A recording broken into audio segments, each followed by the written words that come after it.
Welcome to Humanity, the epicenter of ideas surrounding transformative change that will revolutionize the way our world interacts with technology. All right. So for today's show, we're talking about the state of entrepreneurship and technology. I'm Kevin Castle, and welcome to the Humanity Podcast, where we inform and empower the public through powerful dialogue with IT visionaries. Joining me today is Carrie Ransom, founder and president of OC4 Ventures. Carrie will show the importance of non-technical discussions in technology community to solve big problems and delight customers. As a serial entrepreneur and investor, Carrie continually inspires people to be better entrepreneurs and build innovative companies that help solve big problems affecting our community. I think most people probably tuning into the show already knows Carrie by face, by name, by reputation. So I just want to say thank you, Carrie, for joining us today. Thanks, Kevin. Great to be here. I thought it would be good first to just start to share a little bit about your background. Right? Sure. I grew up in the middle of the country in a family business that my dad sold a couple years ago. It was 146 years old. Amazing. We were the local lumberyard hardware store in a couple towns, and grew up in that. And I actually feel like most of what I learned about people, life, business, I really learned there as a kid, growing up, watching my dad, watching my grandfather, working with the community, different people in the store as well. And just decided that wasn't my life plan. And so I got into the business world out of college. I quickly developed this real interest in technology and software in particular. And I think what excited me about that was this idea of business model and efficiency. The idea that you could build software once, you could start shipping it all over the place. And that was very different than the inventory that I saw in the back room of our store. And that just really excited me. And I got actually into a company in the late 90s that was, at the time, we were the largest. We may have been the very first, but we were the largest, what was called application service provider. Later became SaaS, now cloud, however. But the idea that we were delivering software through a web browser to enterprises. And in many cases, we were trying to convince companies to buy our software that didn't even have persistent internet connections or Nice. certainly not broadband in many cases. I mean, we would do demos with dial-up internet connection. I mean, it's just Nice. but that was, at the time, I said, like, I'm seeing the future now. And it really hooked me and kind of kept me in that world. And so fast forward, it's been almost 25 years that I've been primarily in around software in some form. And it's either been explicitly SaaS type businesses, including the one that brought me to Orange County 16 years ago, or software enabled services. And that really is been what my world has mostly been about. And so my role in many cases has been to come in early into a company, play some role on the team. Often I've written a check to invest in the company behind myself coming in there, and really be part of going after a business opportunity, build a team, and try to make the company as great as we can. And I've been through some wild adventures over the last 20 plus years, and enough success to kind of keep going. And I think, I really like being on the front edge of new solutions to problems, or in some cases, new problems that may have arisen because of disruption or innovation that's happening. And I like to construct great groups of people, or help construct great groups of people to work together to go do it. And so having done that serially in a bunch of companies, I finally decided, hey, maybe there's a way to do this in a more systematic, parallel way. And that's what led to standing up a venture studio with a partner last year. And we're now underway with a handful of companies. Nice. Well, so we've had the pleasure to talk about like your family business and 146 years. So I got to go back to that just because it's such an interesting story. And you pointed back to like the raw business fundamentals you really learned there, right? And then carry forward and have this technology background. So what were, like, if you were to distill like the main lessons learned from working there and you're with your family and having such a legacy already built that you came into, what did you take forward from that point in time? So I think one for sure is this idea of, never ask someone to do something that you weren't willing to do yourself. And kind of that lead by example. I remember, they're just those poignant moments. I remember walking through an aisle with my dad and seeing him pick something up off the floor and put it back up. And it would be easy for him to yell across to somebody else to come do that, but he just quietly did that. And they're those kinds of lessons like that have always stayed with me. And so I think that notion of leading by example, thinking of people really as an extension of your family that are part of your organization. Yeah. I've really always resisted that hierarchical structure that tends to exist. I understand you need order and things like that in an organization or in a company. But really like leaning on that and standing behind that, I've always really struggled with. And so I've Okay. always had that attitude of anybody that's involved with me, and I think this comes out of the family business, is really choosing to work with me. Okay. They're part of this team. We're in this together. And I think similarly, I sort of look at those people that I work with, even in some cases, if in their mind it was this idea of you work for me, I'm Yeah. your boss, I think is just I think that's a relic of an era that has been long over. And I just saw it the way that I think within our family business, everybody was really an extension of the family. And I saw Yeah. people who worked their entire lives with our family, and then their kids worked their entire Yeah. lives. And so that just showed this growing family element. And then I think the last one was this idea of how involved a community you can be as a business. You can be Okay, yeah. not only a business that serves a community from whatever business that you're in, you provide employment to people. You also can be of service to others in the community, whether that is getting involved in various organizations or creating extension organizations that fill voids in the community. And I just saw that, and it was just in the way that my dad and my grandfather and uncle and others just behaved, how they allocated their time. And that to me just seemed so natural. And Okay. so as a result, I think any community that I've ever been a part of, I've just felt that drive to go be part of it beyond. And that is just, if you have capability, if you have experience, if you have knowledge, that you should be looking at other ways to deploy that in your community beyond just your job or your company. And that that interconnectedness is what really creates the kind of communities that are the most fulfilling and interesting and supportive, and really create those opportunities to raise the tide for everyone. Right. Okay. Was it hard to leave, like the family business? It was not hard to leave. Yeah. I think what I had a moment, and it was, I don't particularly feel like I was that enlightened in my early 20s, but I had a moment in late college where I just decided, I have a lot of ideas, I have a lot of ambition. I think if I go back into my family business, they're pretty set in how they think about things. Okay. And I think I'm going to drive them crazy, trying to push them into things that is going to be very uncomfortable for them. And I think they're going to drive me crazy by not letting me. Yeah. Okay. And okay. so I love my family. I have great relationships with my immediate family, my parents, my sister, as well as my extended family. And I felt like that was worth more than getting involved in this business. Okay. And so and I think that happens very often. And, it's pretty radical in the case of my family that it lasted as long as it did. It's unbelievable. Yeah. Because that doesn't typically happen. Nope, yeah. Usually you have more cases of something like where I just felt like this wasn't what I was supposed to do with my life. But, but it was such a great experience. I mean, there definitely been moments over especially the last 10 years where I thought, maybe there's a business that I could create that my sons could actually work in and start to grow up in a little bit, because I did really value a lot of those experiences. Right. Funny, I was just talking to Chris about the exact same thing right before you joined us today. So it's really funny. All right. So you mentioned rising the tide, right? So what's your view on where Orange County is, or Southern California is, from a technology community perspective? Sure. Like where do you think we're at, and where do you think we're going? So I've been out here since just after the .com crash. Mm-hmm. So it's been almost 20 years. And when I got here, Southern California was really in the doldrums. I started in LA. I came down here 16 years ago. In many respects, I feel like LA and even San Diego have really started to find their legs from innovation, investment, startup, and really activity and energy that's building. I still feel like Orange County is lagging. Okay. And I think there's a recognition of that, which is positive. Yeah. And I think there's a desire for there to be more.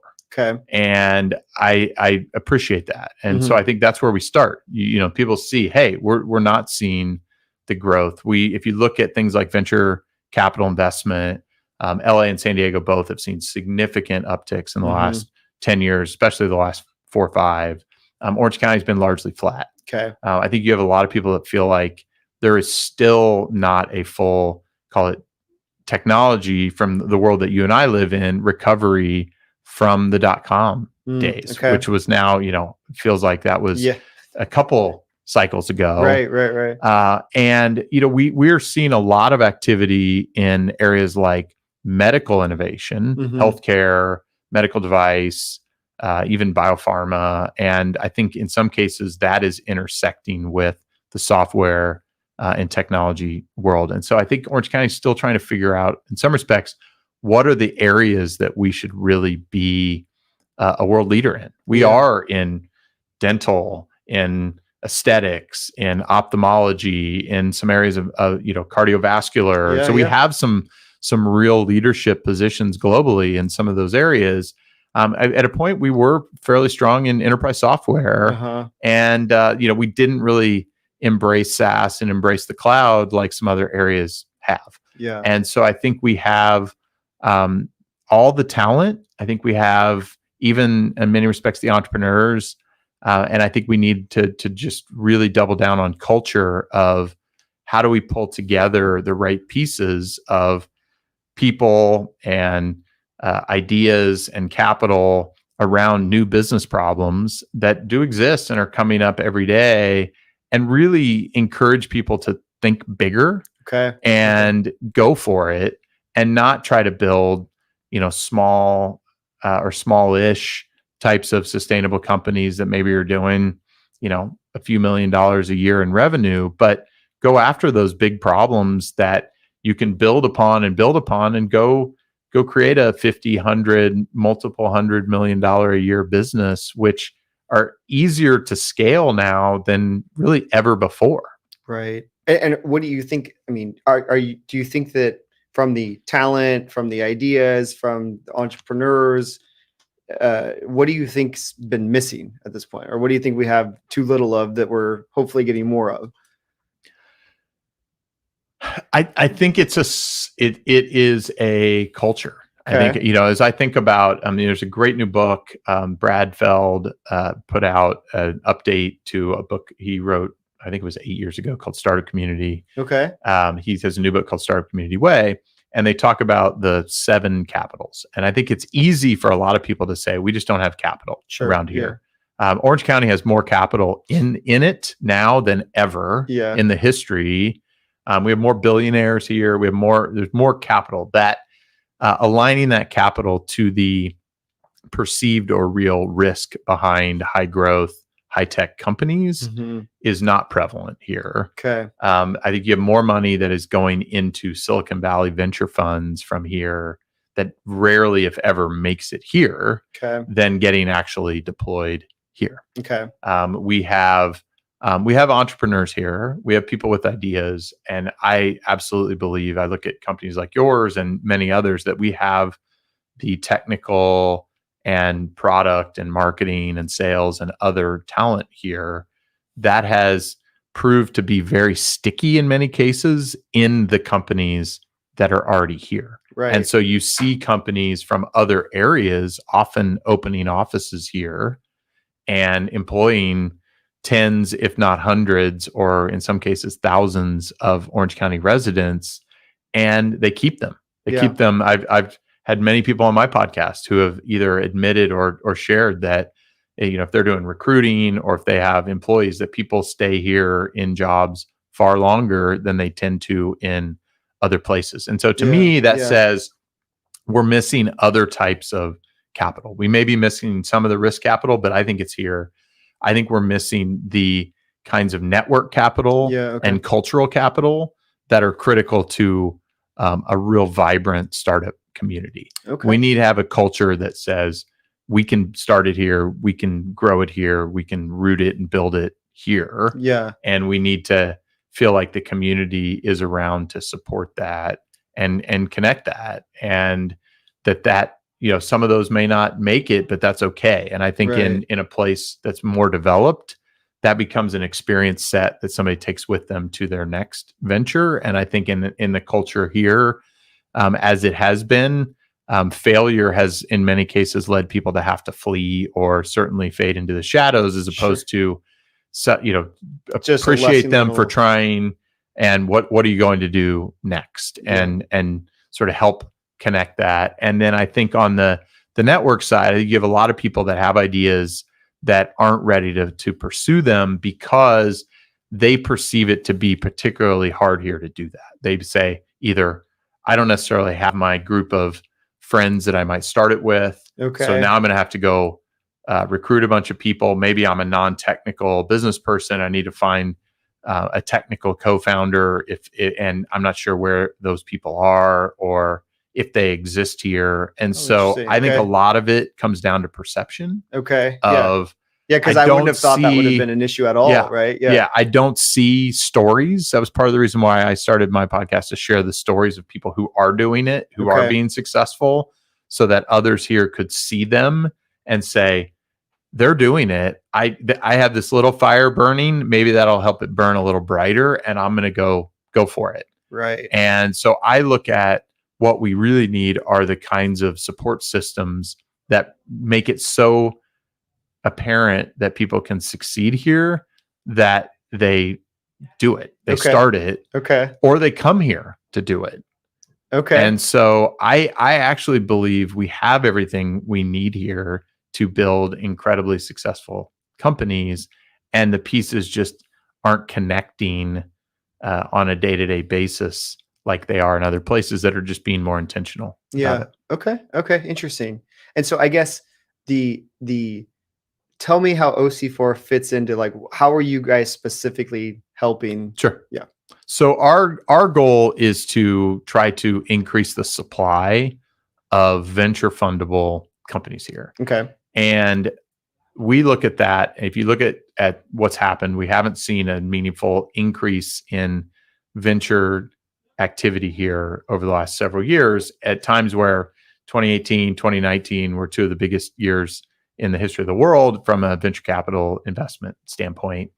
And so I look at that and say, okay, we're not seeing meaningful supply. If you really believe that money will find the ideas and the opportunities, which I tend to, then we're not supplying enough new companies that have the capacity to take in these kinds of venture growth dollars and really grow. Really exponentially grow. And so some of that is its mindset and culture. And so our view is we have been doing this for a long time. My partner's raised a significant amount of money for his current company. I've been a part of companies that have raised tens, if not hundreds of millions of dollars of venture capital.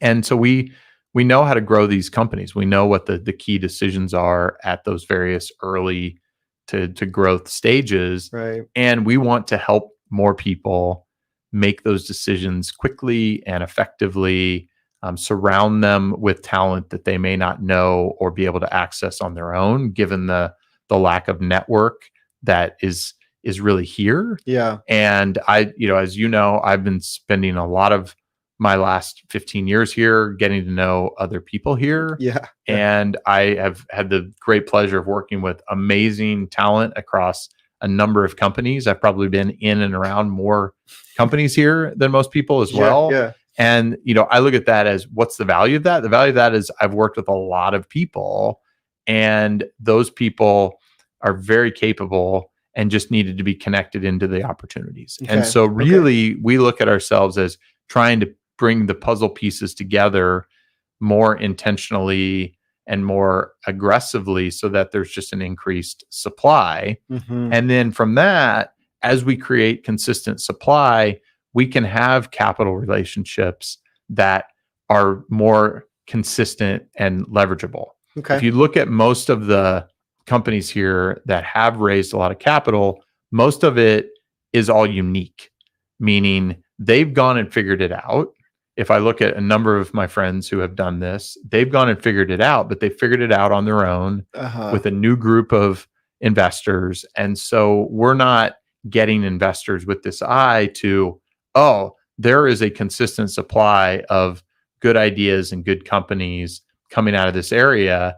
I need to pay more attention to that. I may Okay. need to put a partner there who's on the ground. And I think if you look at what's happened in LA, you look at what's happened in San Diego here regionally, or you look at other parts of the country like Austin or Atlanta or other Chicago even, you see that as the supply starts to increase, then the capital will become more permanent in that they'll if they have one investment in a market and they can easily get that second or third, now they view that as more efficient for them as well. Right. And that they may even have some advantage there. And so the only way that we could see to really start to do that was to have meaningful early impact in the companies that we're getting involved with Okay. to make sure that they're coming out in a consistency and we're able to build into these relationships with local capital here that wants to participate and invest in companies here but don't see the supply, or outside capital. Okay. I guess another question as we're talking about availability of capital, availability of like thinking and talent. One of the things that I've been thinking from a time lens perspective, we've got entrepreneurship for the last 6 months has been extremely difficult, right? And I've number of friends that have had extreme challenges trying to navigate their companies through what we've had to navigate through. Do you feel that has there been a change of a desire for people who have seen people either go through that or kind of the ups and downs of it? Do you think that that's going to impact the future of people desiring to get into entrepreneurship and building their own? Yeah, it's a great question. I've had a little bit of schizophrenia about that. I think on one hand, I see the amount of business closures that have happened throughout the country. Orange County's probably actually had fewer than other parts of the country.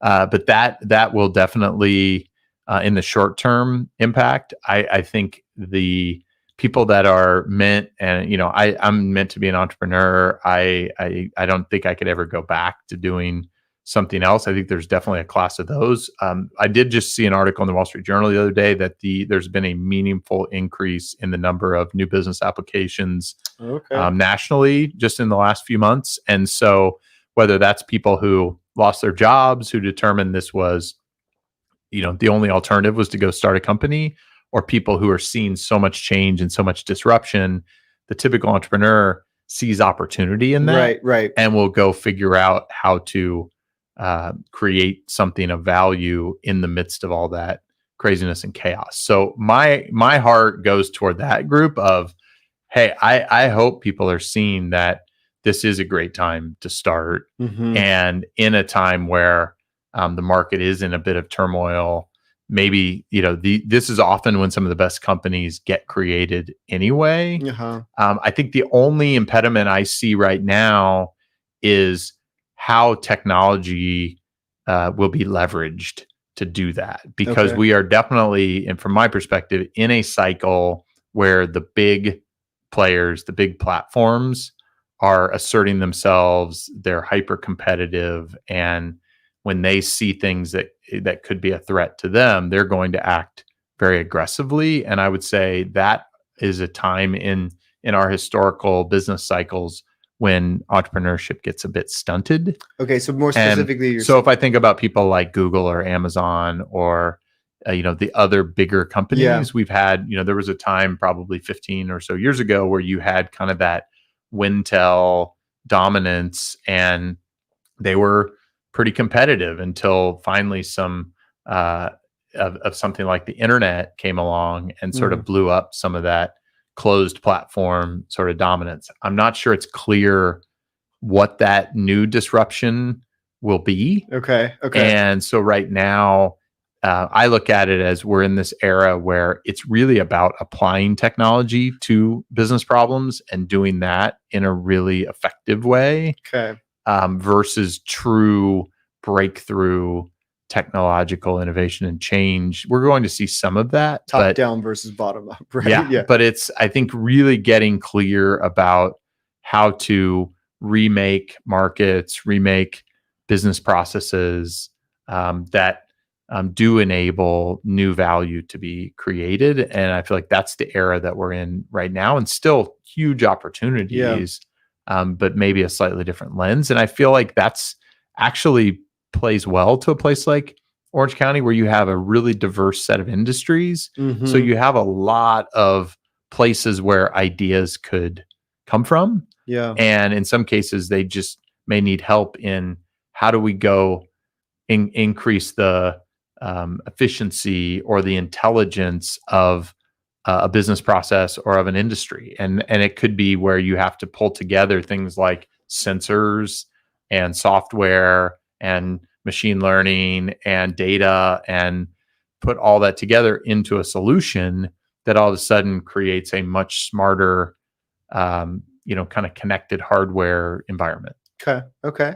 Well, that's encouraging. I had not heard that the new business applications had been up. I mean, when we were getting our company up and going, it was post 2008, right? So, I Mhm. mean, I always think that there's opportunity, but I think in this last time, it was just so fast and sudden that there's just a lot of examples of, people that were kind of didn't have the luxury of making it Mhm. through, right? Yes.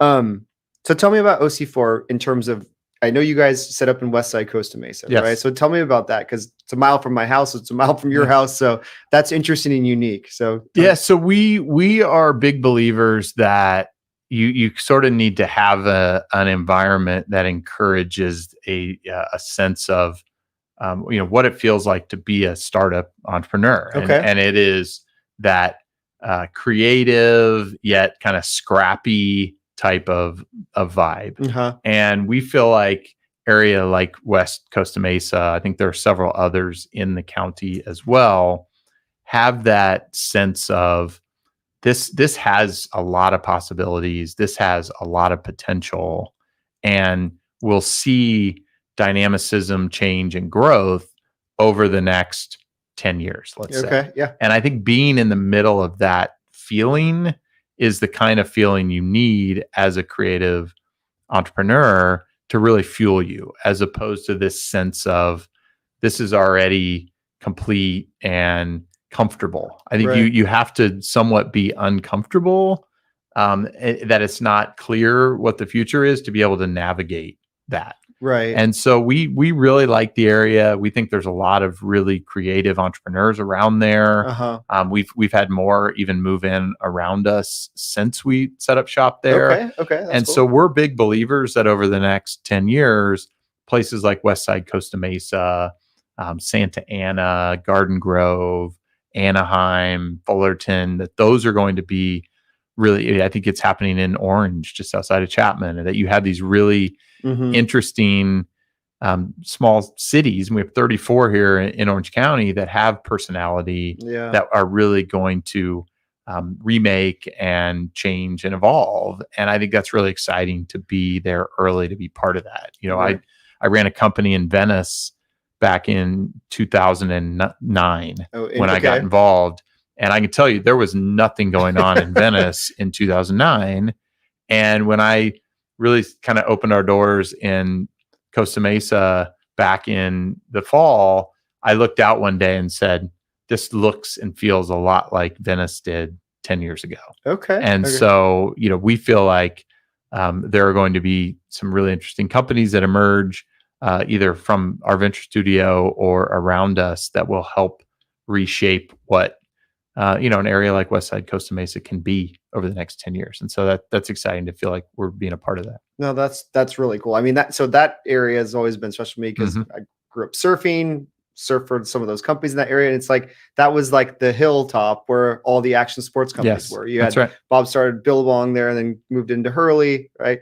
Built that brand out. Quicksilver was headquartered there. Volcom's right down the street. So I'm like, you have all of those companies there, and they're dealing with their own challenges that retail is facing right now. Yes. And so to see that area was such a bustling place of those companies spinning up, being successful, having that huge growth, and to see if the possibility of a technology kind of backfilling them as they go through their paths and journeys and get bought and sold and all that, I think is really interesting, just from somebody who's been born and raised in Orange County. And I feel like that's a talent group that we should be tapping into. There's a lot of creative brand design types of talent, and I think that's actually an area that we really excel in here. Mhm. That is an advantage over other parts of the country. Yeah. That we've created lifestyle brands that have influenced the globe. Yep. How do we help bring that into things like technology to create really, interesting collaborations, or collisions is one of the words that I like to use, that we need more of that here. And I think that will help create some of these new breakthrough ideas. Yeah, I had never put that together in terms of just the raw creative talent that's there. I mean, Billabong, That's Quicksilver, right Yes. within a mile of your of OC4. Exactly. So just funny, right? Yes. So, but I've never tied the two there. But just that creative mindset, because it has. I mean, this has been proliferated. These brands have been proliferated across the country or That's across the world, right? That's right. So the impact's there, and we have the ability to grow and scale it right in the backyard. That's So, right. And I think part of what folks like you and I need to do is give people more permission to think beyond maybe what industry they've been in, or what function or role that they've played, and that don't identify as a surf industry person. Maybe identify as you're really creative, and you get lifestyle, and those are important capabilities and attitudes that you could really bring into a lot of different kinds of companies. And I think we have, one of the real strengths of this area is this sense of lifestyle, and you can kind of have it all. And I feel like that's part of the great sort of well-kept secret of Orange County. That's why we're not leaving. That's right. Is you can kind of have it all here. Yeah. Huh. Interesting. All right. So that's a really good tip. So instead of saying, I'm an, surf industry, veteran, I'm influencing lifestyle creations, or like, what are some other things that you would say to people that you're looking at, either sharing the idea of entrepreneurship, technology entrepreneurship, and really building the area? What are some other things that you would challenge the listeners to start to think about or engage with or do, right? Sure. To kind of rise the tide.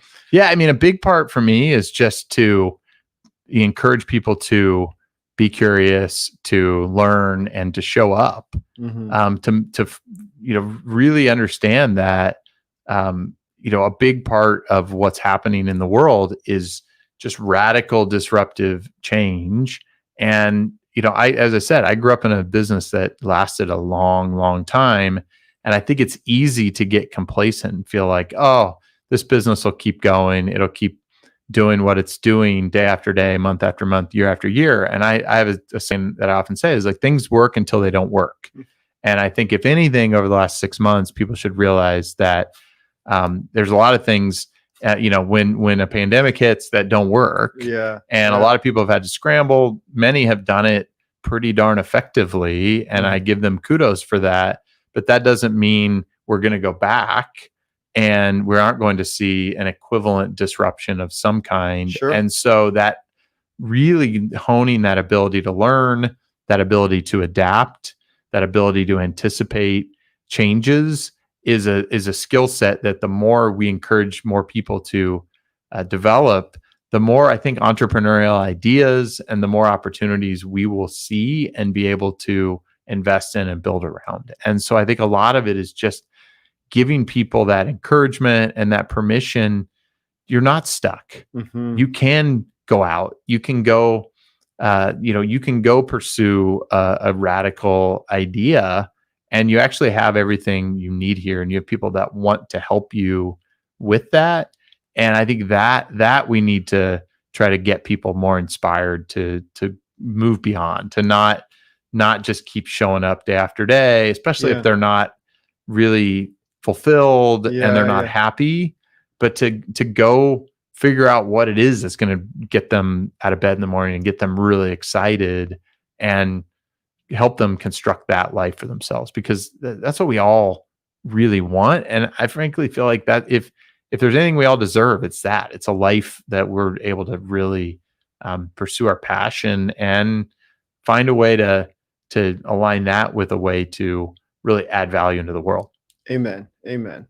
All right. Well, I think that's all the time we have for today, Kerry. But that was like extremely insightful, right? Both going from like your background, the family business, and then tying that together now with what the impact you're looking to make in the community, as well as with the businesses you guys are investing in. That's really impactful. And so I thank you for your time today, and thank you for being a guest. I hope everybody enjoyed the show, and feel free to reach out to Kerry. We'll put his contact information in the show notes if anybody's interested in contacting with him.